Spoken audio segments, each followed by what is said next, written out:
The fourth dynasty in the Old Kingdom, during the reign of Pharaoh Khafre, two great architectures were built that show how art was used to demonstrate power, strength, and representation of the gods. The first one we will look at is the Second Great Pyramid of Giza.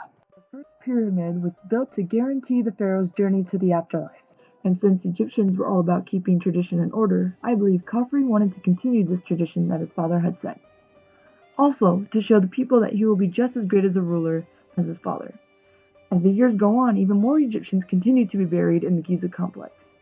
It's the second tallest pyramid, but creates the illusion of being slightly larger due to being built on a higher elevation. Its most distinctive feature is its smooth casting stones at the top of the pyramid. Everyone is mainly focused on the building of the pyramid and how it was built, but have you ever imagined what the inside of the pyramid was like? Well, when you walk up to the pyramid, you will notice that there are two entrances. They are placed on top of each other, one higher on ground level and the other at ground level.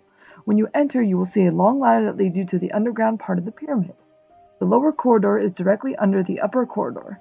The lower corridor contained a portcullis that led down to prevent entry. This pyramid had two known chambers. One chamber is carved into the very bedrock. The other has its floor carved into the bedrock while its upper walls and ceiling pierce into the base of the pyramid. One chamber may have served as storage of offering material. Of course, like many other tombs, the offerings are probably long gone.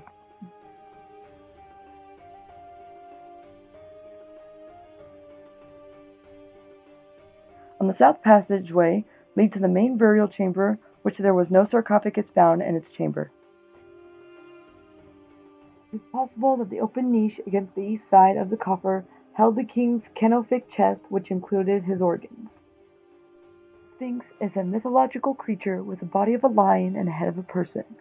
The most famous Sphinx is the Great Sphinx of Giza, which displays the head of a pharaoh or a god. There are many different theories about who the Sphinx resembles, although some believe that it's the face of Khafre's older brother, Jedefre. Others, however, believe that it was built by Jedefre to commemorate their father Khufu. The most compelling evidence, however, is that the Great Sphinx was built for the Egyptian pharaoh Khafre during his reign. The true purpose of the Sphinx is still unknown and will most likely remain unknown. It was originally believed that the Sphinx was colorfully painted. Some people also believe that the Sphinx had magical powers. In fact, in between the Sphinx is a stele, which is inscribed with a story. According to the story, the Tutmosis IV fell asleep underneath the Sphinx. At the time, the Sphinx was covered in the sand up to the neck. Tutmosis dreamt that the Sphinx spoke to him and promised that if he freed the Sphinx from the sand, Tutmosis would be destined to become the king of Egypt. Another theory is that the Sphinx was created as the god Atum in lion form. Since kingship was descended from Atum through Shu, Geb, and Osiris to Horus, and therefore the reigning king of Egypt would be Atum. He was known as the god of creator and was sometimes depicted as either a lion, bull, lizard, or a scarab. Khafre had created not only the Second Great Pyramid, but also the Sphinx. The Sphinx was almost a one-up to his father's First Great Pyramid, and also starting a tradition in the Giza complex of many people being buried there. I will show a bit of the Sphinx as it is today and all the new refurbishments that have happened to it recently.